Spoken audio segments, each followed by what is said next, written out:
Well, a very good evening, ladies and gentlemen, and welcome to yet another episode of Select Talk. Like we said earlier, Select Talk is a show that brings to you personalities, and we discuss not their work only, but their personal life, where they grew up, the experiences they accrued during their life, and what is it that they learned from those experiences. Today with me, I have Joe Malaika, who will be telling us exactly who he is and what he does. I wouldn't want to steal the spotlight and tell it myself. Hello, Joe.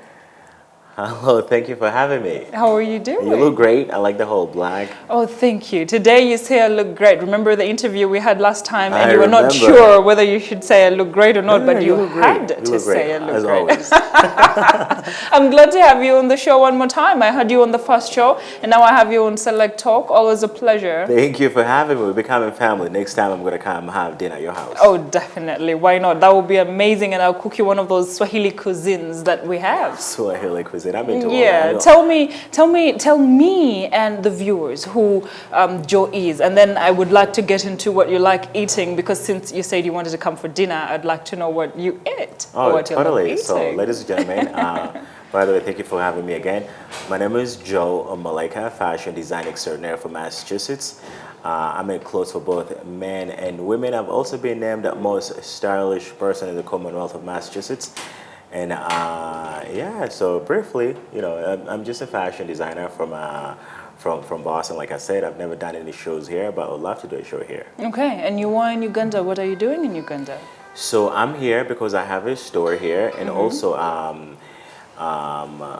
I came to promote a magazine, Dream Rose Lifestyle Magazine. Okay. Shout out to Anne-Marie and Effie McCrees, the owners of those magazines. So that magazine is supposed to be launching in Uganda. So that's why I'm here. Also check out on my store. I have family here. My grandmother's here. So yeah. So, where's that store located, and what is it called? The store is located at Cham Towers in downtown Kampala, Kampala Road, you know, just to be exact. And the store is called Joe Malaika. Joe Malaika, and That's that is right. your tag name on all your social media platforms, just to be sure. Just my name, yeah, Joe Malaika. Okay. Yes. Now let's start with one. Who are you? When I ask who is Joe Malaika, your childhood, where did you grow up? How did you end up in the US? Who am I? That seems like a very easy question, but it's a hard question. But no, for real though. So I moved in Massachusetts at a very young age. Sorry, can you repeat that again? How old were you? Let's continue from there. How old were you when you I- were going to the US? So right now I'm 34 years old. So I moved in the 90s. What else did you ask? Sorry. Why did you move? Why did your parents decide that they would move from Uganda to the US? What made them go? Like honestly, so my dad moved before my family, and we just felt like he went to school, and you know, he just right after he settled in, you know, he filed paperwork for us, and we just moved. Okay. Like the rest of my family. Okay. Yeah. How did it feel moving from Uganda to the US? Education from the Ugandan way and to the US now. How did the move affect you? Honestly, it was quite a very interesting transition. You know, it was tough. Just because of the language barrier, you know, we was used to, you know, I mean, I was speaking English at the time, but at the same time, these different accents. Definitely. You know, you speak all the time, and every time you say something, and people like they cannot understand what you're saying. It's really hard when every time you speak, it's very, very bothering. So when you use Ugandan accent, when you speak to someone in the US, they do not understand what you're saying. That's not because they're being rude. It's true they do not understand. Like even in the United States itself, there's like folks in our different states, they have different accents, and you still can't understand. So, you know, here I am, you know, we just coming in thinking, you know, I've been speaking English in school, and then, you know, every time you say something, people are like, excuse me, pardon me, I can't understand what you're saying. So it's very annoying. But, you know, over the years I made adjustments, and, you know, still now, there's still some people that say they don't understand, but it is what it is. You know, you try to articulate every word, you know, to the best of my ability, but that's just because the United States is just a country of cultures. There's so many backgrounds. Everybody, you know, they find people that don't speak English at all. You know, you find people that just they've never been outside the United States, so that's the only place they've been to. So it was tough, but now I pretty much grew up all my life.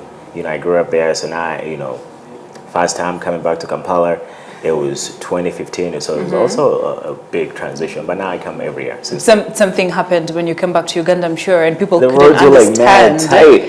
tight. They couldn't understand what you were saying. Oh, Your accent had absolutely, changed. yeah. Still now, you speak and people still don't understand. But I mean, there's really nothing I can do. Yeah. 30 years in the US, you can only imagine that you had to pick the accent regardless of what you wanted. You had to fit in somehow. So you went to the US, you started studying in the US in the different schools. Correct. And was there, did they bully you while in school? Oh, absolutely. Almost every school, kids was bullying me. But again, I think it's part of school. Like, most students, they go through that. I'm sure even here, there's some students that bully other kids. It's just how it is. Kids are just being kids. Okay, Yeah. so you were the one getting bullied, not the other way around. No, I'm not a bully. Do I look like a bully to you? Well, kind of. With the No. sheds on your eyes, you kind of look like a bully. I That's a do not. joke, definitely. I know, Well, know. now let's go into your transition. You're in the US, you have started school. Correct. And how did you join fashion? Just, fast forward at a very young age, this happened in college at a very young age. I have a fashion background from my grandmother, but to answer your question, so when first year into college, there's a young girl that I really, really liked. I wanted to impress the kid. So I made the dress for her. She posted online. Facebook was kind of new at the time. As a matter of fact, Facebook started in Massachusetts. Mike was going to Harvard at the time. He started Facebook, and it was only available to college students. So anyway, so I posted, she posted the dress in Boston University. They were looking for designers. They're like, do you want to do a fashion show for us? I'm like, absolutely. I've never done these things. I was just saying yes because I wanted to continuously impress the kid. She and I wouldn't work out, but just doing that beauty show, it opened up so many doors for me. So here I am. By the way, that was the only show that I've ever got paid for. So my very first show, they've paid me $3,000-$4,000. I'm a kid. I'm never held that much. 4 racks in my hands. I'm like, okay, this is what I need to be doing. Okay. You see what I'm saying? So, and before you know it, I got involved in like Fashion Week in Boston, like Providence, other states. Within Boston. First show I did outside the United States. Opening for Paris Fashion Week. I did some shows in Dubai and just like that. But a lot of my shows, based on cancer, and all happened in Massachusetts. So here I am on STV and still doing fashion. Okay. Yeah. Is there a reason why you chose cancer as your charity drive for your shows? Cancer is big on me personally. I've lost family to cancer. I've lost some friends to cancer, and it's just it's everybody knows somebody who has died of cancer. So what a better way to give back to the Jimmy Fund. I've always been working with the Jimmy Fund, and as a matter of fact, the Commonwealth of Massachusetts has recognized me for that. So it's it's big on me. Every time I do that, I have to make sure all the proceeds go to the Jimmy Fund. Okay. Earlier on, I saw your magazine on the first show. You definitely let us go through the magazine where you were there with your designs and your models, and you were telling me the kind of material that you love using for your show. Right. So Anne Marie, the owner of, the founder of Dream Rose Lifestyle magazine, shout out to Anne Marie.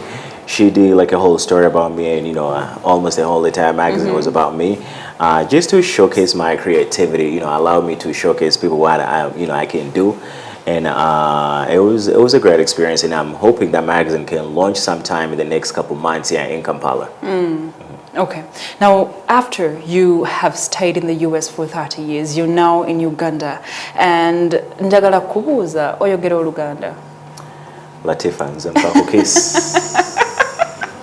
Okay, that only shows that Joe is still learning the language, and you're still learning how to speak Luganda. Do not put me on the spot. I just say something. I'm sure you know what that means. I know, and I'm trying to get away I'm not shy. From what exactly you said. I know you're fasting, but it's okay. I'm not shy. I'm not scared of cameras. So did it affect you in any way? How do you feel that you came back into your motherland and you cannot speak your mother tongue? I speak Luganda. I just say something to you. That is one thing, Joe. That is one thing. We're not going to have a whole conversation in Luganda. Can you speak Luganda?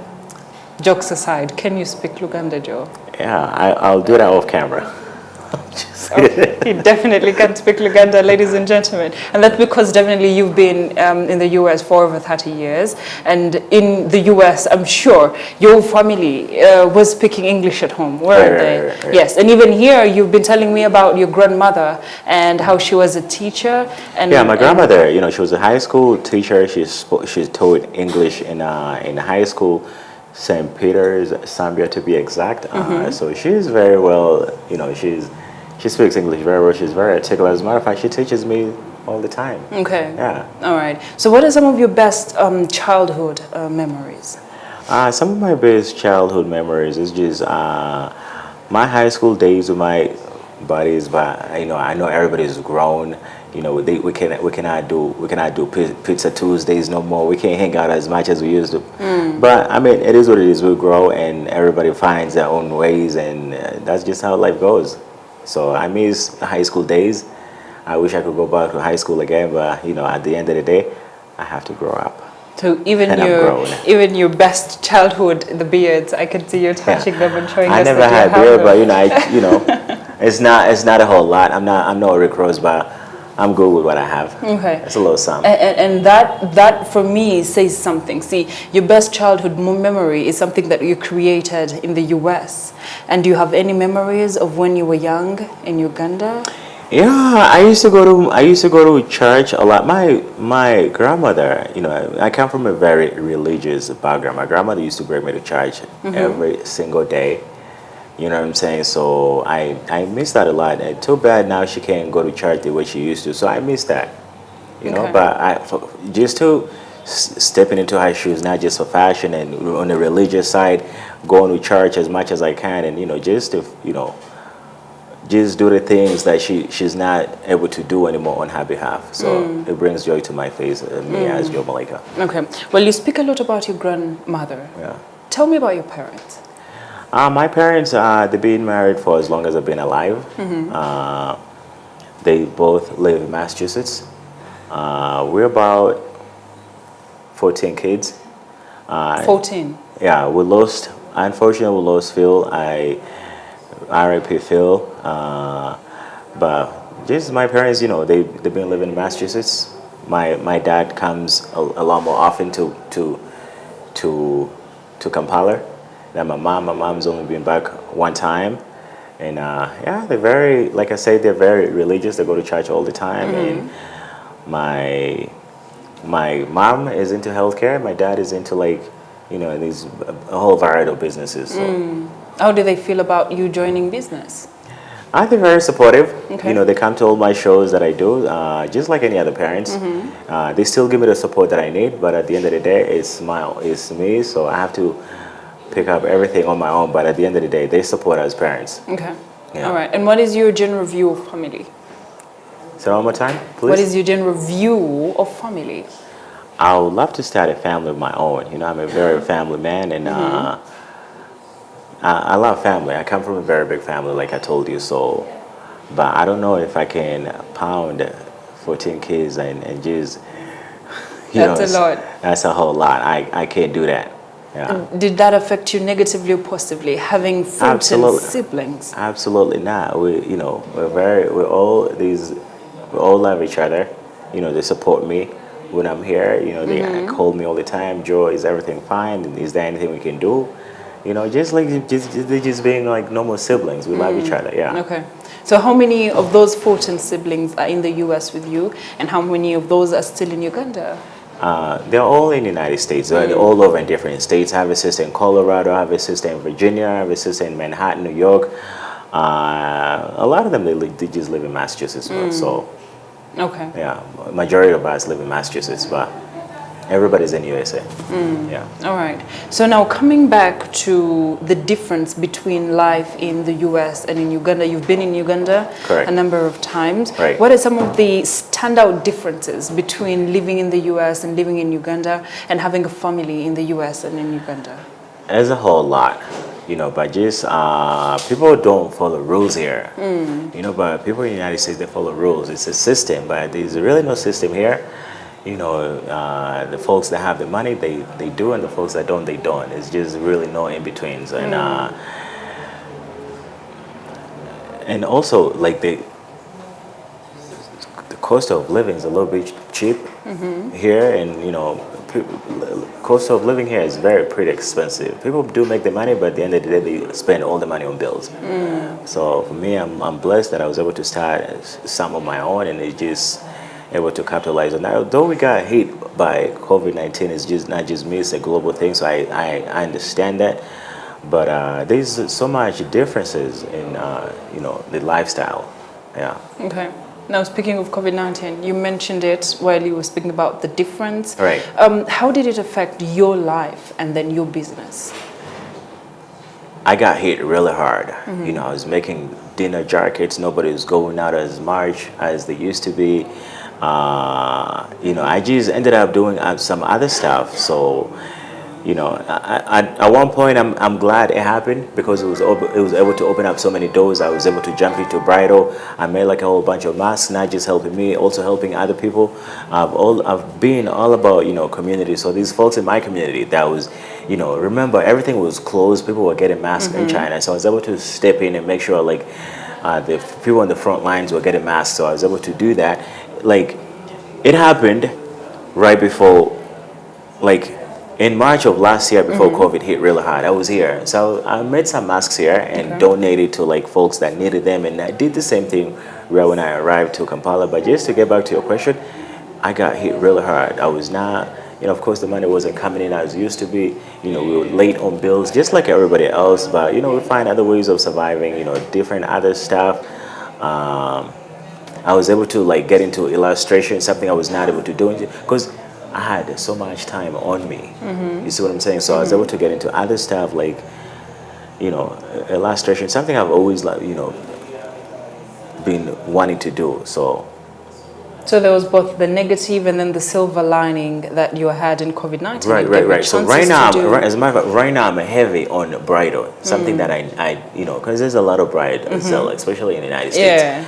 So, for folks that watching, if you're looking for bridal, hit me at Joe Malaika. Let me make your perfect gown. Let me make your perfect suit, and I'll be honored to do that. Business between in the U.S. and Uganda. You know how like you said, the cost of living in Uganda is very low and affordable. However, the income levels are also not as high. Right. So how have you found bringing a business to Uganda and trying to make it work? Has it worked? It is really hard because there's one thing here that I noticed, what is called a last price. You measure something, you're like, this jacket is $700. The person will look you straight into the eye and be like, what is the last price?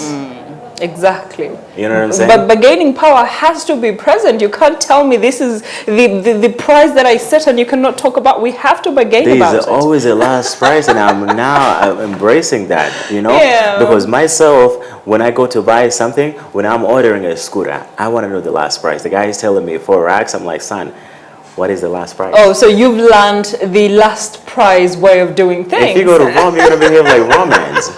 You see what I'm saying? Yeah. Because people come into the store, you tell them a jacket is $800. They'll look you in the face and they'll ask you, what is the last price? You tell them, okay, $600, and they'll still ask for the last price. You're like, buddy, this is the last price. There is no, But, in the United States, you find something for $1,000, it is $1,000. There's no last price. That's it. You either take it or you don't. Yeah. Okay. So this and I'm not so sure it's not just the United States, because I've been to other countries, the same thing. Yeah. Okay. So you sell it at that price, and so did you have to change the pricing in the U.S. and Uganda? Did you have to cut down the price of your clothes in Uganda, or do you maintain them at the same pricing? Some of it I have to maintain because honestly, like a lot of my stuff is custom, and custom is high dollar. So my choice, I want my product to be out there. I want to make sure it makes sense to me. So I'm not gonna kill myself and just sell for the sake of just selling to just get rid of it, because you're buying quality. You're buying you want to buy something that when you go out, you get compliments. A lot of women love to do that. So I'm not really going to lower my standard. I'm not just saying this in an arrogant perspective. I say this in the most humble way possible. So I'm not going to just cut my price just because, I want to go down and just make it affordable, Okay. Because fabric is pretty expensive. And just sitting down and making those things is hard. Yeah. Okay. But what are some of the opportunities for young men and women in Uganda? One of the biggest problems that we have is unemployment, definitely. So what are some of the opportunities that they have in two places? One, what are some of the opportunities that they have in the fashion world? Correct. And what is the other opportunity that they might have in a place like US versus Uganda? You know, the biggest challenges that we have, me personally, we are competing with guys with like massive financial resources. Okay. You know, guys who like would just put their whole entire show on like Zoom. I can't do that. I'm not at that level. You know what I'm saying? I cannot do a show for just folks to show online, because a lot of designers, they did that during, you know, when COVID hit really yes. hard, and I can't do that. As a matter of fact, speaking of that, I have a show coming up March 15th. And folks who, you know, because we're still in the pandemic, and folks are still encouraging me to do it as online. And honestly, I don't want to take that route because I'm not there yet. You know, my chairs, you know, I've done all these things, and I'm not, I don't want to do a show there. And sorry, I lost you momentarily on the Ugandan side. All right. So what are some of the opportunities that young people have in fashion, especially the young men and women in Uganda? Some of the opportunities that people have in Uganda is just the Ugandan market is so young and it's hard to go to penetrate. You know, Uganda is so small, but in the United States, the market is so big. Okay. You know, it is so big. It's hard to make. It's really incredibly hard to make it happen.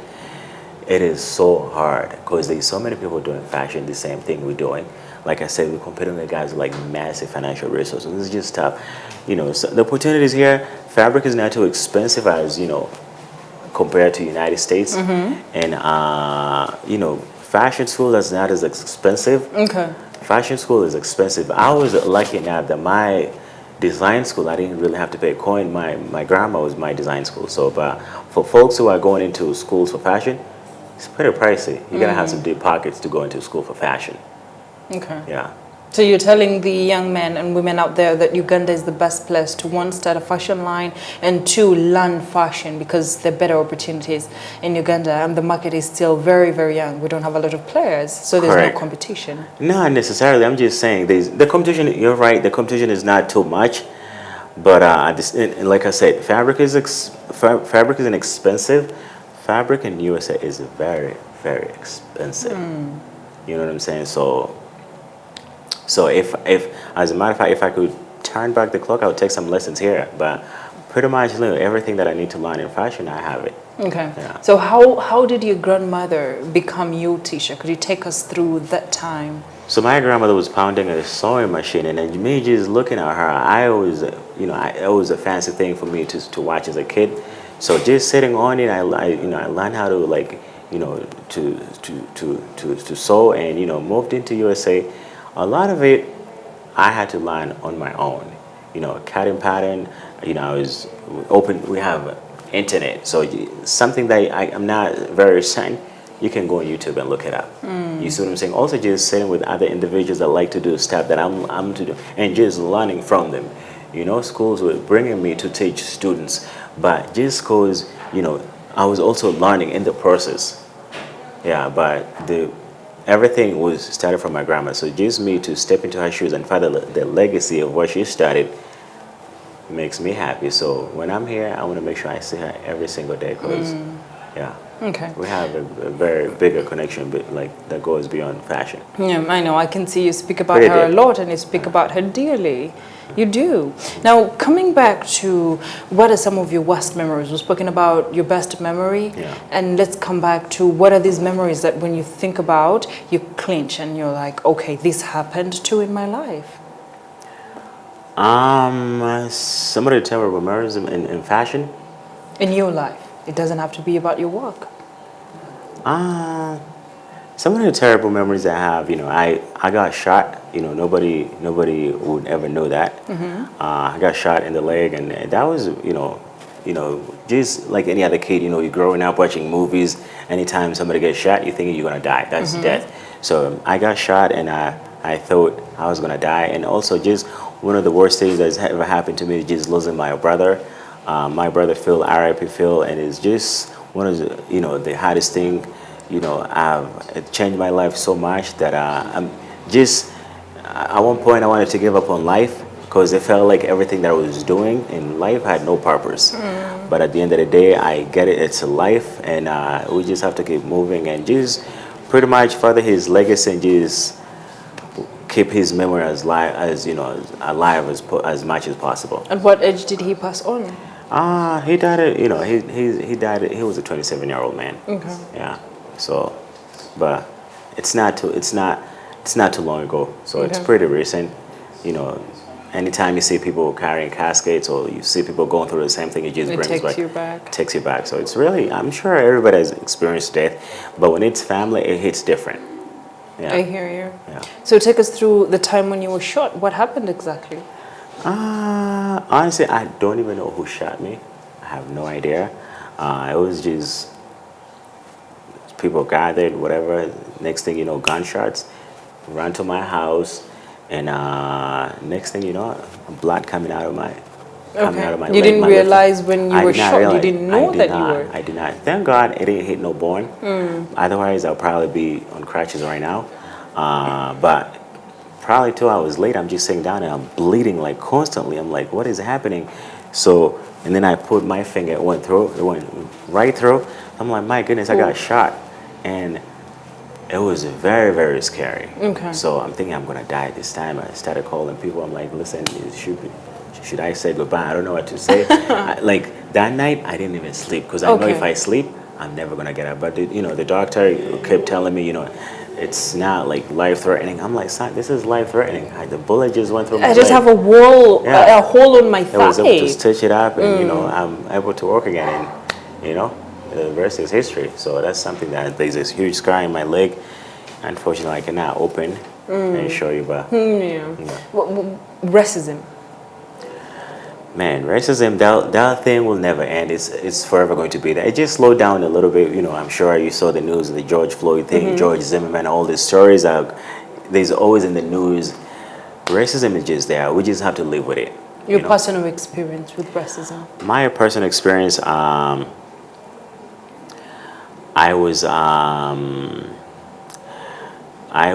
took a bus. I was going into downtown Boston.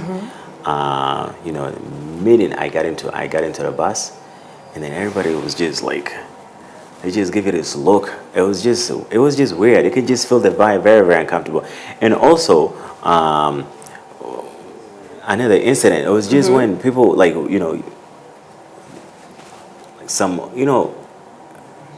it doesn't matter if somebody is really, really old, because old people they get that moment. But when somebody called me the N-word and they're white, it just hits different. I mean, somebody of your color, you can call me the N-word. I'm not gonna feel it. But when it comes to somebody who's white, and that has happened to me numerous times, and it was just gonna ruin your entire day. Yeah. Okay. But being a black person in the U.S. and you see stories like that of George Floyd and many other young African men and women who were shot, how did it make you feel? Honestly, it was just a terrible thing to watch. The man had his knee, like he just ended his life like that. So for me, I just try to go out and use my voice or whatever I can do to make sure this does not happen to the next kid coming. So I have daughters that my brother left behind, Ariane and Eva. Shout out to you ladies. I love you so very much. So I want to make sure those girls, because they also half white, half black. I just want to make sure those girls, they don't end up experiencing what is happening right now. So if there's a protest, I want to make sure I go out there, use my voice, and just be part of, When you were shot, it was one of those protests that you had joined? It was something like that. It was something like that. It's just people in gangs and just fighting. And, before you know it, gunshots. A fire would run to my house, and, you open the leg, open and... I mean, even after you were shot, you still feel like when there's a protest, you will still go to them? I don't know who shot me, so I could not even blame it on anybody, and they still never found out who the person who shot me, because everybody just ran away and everybody just scattered, so we couldn't find. And it was a little while ago. There was no cameras. I mean, there was cameras, but it's just unfortunate. The place we was at, there was no cameras. Yeah. Okay. Now let's look at you in the U.S. again. Right. And you're a black kid who is in the U.S. Correct. And you're in a school that has more white people than Right. black people. Right. How did that shape who you are today and who you are right now? It made me grow as a man. Getting into the high school, a lot of kids are from different countries who ask you, Joe, where you from? You say, I'm from Africa, I'm from Uganda. Oh, do you guys like hanging out with like cheaters like on the streets? Like, do you guys eat monkeys for like dinner? Yeah. No, we don't do that. Just because some of these kids, they have no experience. Kids have grown up now having to experience losing electricity in their life. These kids have grown up seeing like cows in like movies or in like magazines. They've never seen like live cow. So when they ask you something like this, of course it's very offensive. But you just grow up. Things like this, they just make you a bit. They just build you up to, because they're very, very annoying. Growing up. Yeah. It sucks. And somebody asks you if you eat monkeys for lunch. Okay. Why would I eat monkeys for lunch? But again, kids just being kids. So like right now, people who are growing in college, they don't ask those kind of questions. Okay. Yeah. Do you feel like there's something missing in the narrative that we tell when we're telling the African story? I think also like some of the folks, the filmmakers, when they come into Africa, they show like the terrible side of Africa. So what these kids have visualized is the terrible side of Africa. I think there was some time around when I don't know if you've heard of Joseph Kony. It was killing individuals and stuff happening in Congo. People are just killing people. So when the filmmakers, they show, this is what these kids see on television. So they're like, Joe, if I go to Uganda with you, am I safe? I've been to Uganda several times. I'm safe. I come back, Yeah. Because they're like, but we saw this, and this. Is that going to happen to me? Absolutely not. So it's, and again, it all boils down to folks who come here and they just, show like a different kind of Africa to these kids who are not exposed to stuff like this. Okay. Yeah. Now, what are you doing as Joe Malaika to change that narrative of Africa, and what do you think should be done to change that narrative of Africa? Honestly, I'm not even going to lie. I'm just focused on fashion. I'm not going to lie to you that I'm going to change. I can do the best I can to educate folks who have not seen that. So if my friends are coming here, I'll let them know they're going to be safe. But I'm not going to sit over here and be like, I'm going to change the world. That's not going to happen. I'm not even going to sit over here and just look people in the face and tell you that I'm going to change that, because I am not going to do it. Okay. Yeah. All right. But what do you think can be done by other people, since you are not willing to do it? What can other people do to change this narrative? You're never going to quit, are you? Of Africa. So honestly, I think what can be done is just filmmakers coming out here and just showing a different kind of Africa. I think that will probably help a whole lot than just coming here and showing people getting stabbed and Joseph Kony, whoever that is, and shooting other people and cutting up their fingers and eating it. I think they just got to show a different kind of Africa. Like myself, I will come here and do a fashion show to show people that stuff like this also happen in Africa. We're doing a fashion show the same way it's happening in New York. We're doing a fashion show same thing as happening in Milan. Doing a fashion show same thing as happening in London Fashion Week. Just show a different kind of Africa, but through fashion. Well, that's one way to go. How go. much do you know about Africa, Joe? How much of Africa's history? And what tribe are you? I am Baganda. You are Muganda. Correct. So how much of the culture do you know, and how much of Africa as a continent do you know? I know that when you're saying hi to me, you're supposed to kneel down. You didn't even do that. I'm just kidding. Well, I'm not but no, jokes aside, I've been to like I said, the United States is a country of all backgrounds. So like when you see somebody from Africa, they tell you about their culture. You want to know, and I think honestly, me personally, I think Africa is generally driven by Nigerians. When it comes to fashion, when it comes to music, when it comes to pretty much everything, Africa is generally driven by Nigerians. Okay. So a lot of like African people, like you see here, you go to like African places, you find people, African house, you find people watching like Nigerian movies. like they play like Nigeria. Even like the artists here, they try to like they look up to Nigeria. They try to sound like Nigeria, if not Jamaica. But for the most part, it's always Nigeria. What do you Yeah. think stands out about Uganda? The one thing that stands about Uganda, the weather. The weather is beautiful. You know, we don't have this kind of weather in United States. You know, day, night, equal. I just love the weather. It's beautiful. And, you know, nature in general is, you know, the. I love to go and just smell the wind. It's a beautiful wind. You know. Let's now do a question and answer session about what you like and what you don't like. Right. Let's talk about the music in Uganda. Who's your best artist? My best artist is Apis. I love Apis. That's my man's. Yeah. Okay. Shout out to Bagonza. You know, last night, you know, the other day I was at his crib. He showed me a whole range of his fragrances. This man is a fragrance freak. He loves his fragrances, but I promised him that I'm going to hand him a Joe Malaika fragrance, Joe Malaika for him. So he'll probably be the very first person to wear a Joe Malaika fragrance. Okay, Yeah. Apis, I like that. Yeah. And what is your best food in Uganda? I like matoke. Yeah, I like to dig in and just and dump it in the ground nuts and just, you know, it's sweet. I like it. Yeah. All right.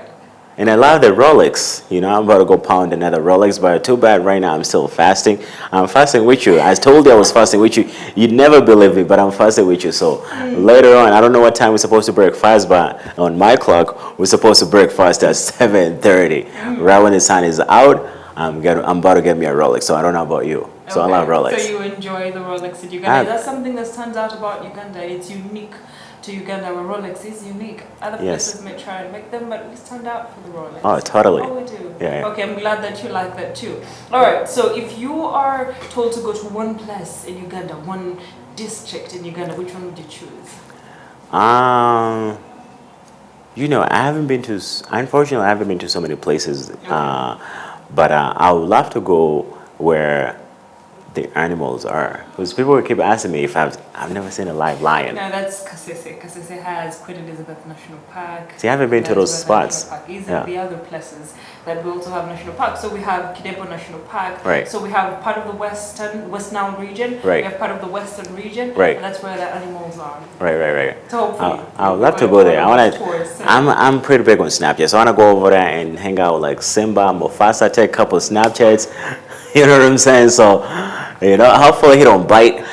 I'm sure there's folks that are going to hold him because a lot of my stuff is about this snap. I love Snapchat. So guys out there, hit me on the snaps at Joe Malaika. Let's snap. Let's get connected. No, I get it. Needs to come in and deal with this issue with Hachisakati and help you understand a little about the Uganda culture and all that stuff. Now, if you were to choose a car, what car would you drive? I love a Rolls Royce. You know, I seen SK. He's a party of Rolls Royce. That is a big boy car. I want to get me one of those. You know what I'm saying? So Rolls Royce is no joke. So I want to get me one of those. And I seen SK. So he's told me he's going to get me his Rolls Royce for a couple of days. So I can't wait to bring that baby. But I cannot drive on Ugandan roads. They're like pretty tiny. I don't know how guys do it. Yeah. And I'm not just saying this just to be like sound, you know, like arrogant. It's just the roads is too tight. You know, you're driving and there's this scooter guy coming in. There's someone trying to push product. Somebody's selling you like, you know, somebody's selling you bunyaba. It's just hard to concentrate. And also on a different side of the street, it's just hard to like, you know. And people are crossing, these door crossings, it's just hard. So even if it gives it me, I don't think I can drive here. And coupled with the potholes, it just becomes I didn't even mention that. Guys seem pretty comfortable driving through that. One time around, you know, it's my friend, she's bringing me to Boulevard, because when I'm here, I stay in Boulevard, and we just got stuck into like a giant pothole. I have to get out and push. It was horrible. Okay, I hear you. Yeah. I hear you. And but it is what it is. I'm used now. Complaints about the potholes is everybody complains about it. Even we Ugandans complain about it. So it's a generic. They are deep, but these are pretty deep. You know, like guys will just drive in there and then you're stuck. Okay. So you gotta have some serious tires to do that. Yeah. All right. Now, as we're winding up this conversation, right, what are some of the lessons that you've picked through your life's experience for over 30 years that you've been alive? What are some of the lessons that you've picked? Some of the lessons that that I've picked, honestly, I know this sounds super like cliche. You know, just live your life. You know, tomorrow is never promised. You know, just the death of my brother just made me look at life in a different perspective. Just live every day like it's your life. Folks who have been around me that I'm always happy. You know what I'm saying? So I think that's probably the biggest lesson for me. Just because I look at life in very, very different. You know, so I want to live every day like it's my last day here. Because I don't know, I might go in bed and not get up. Hopefully, I'll get up tomorrow. Yeah. All right.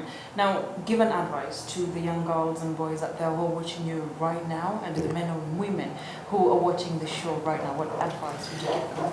Honestly, the biggest advice I want to give to somebody who's watching, do not stop. Like, getting started is easy. The hardest thing is consistency.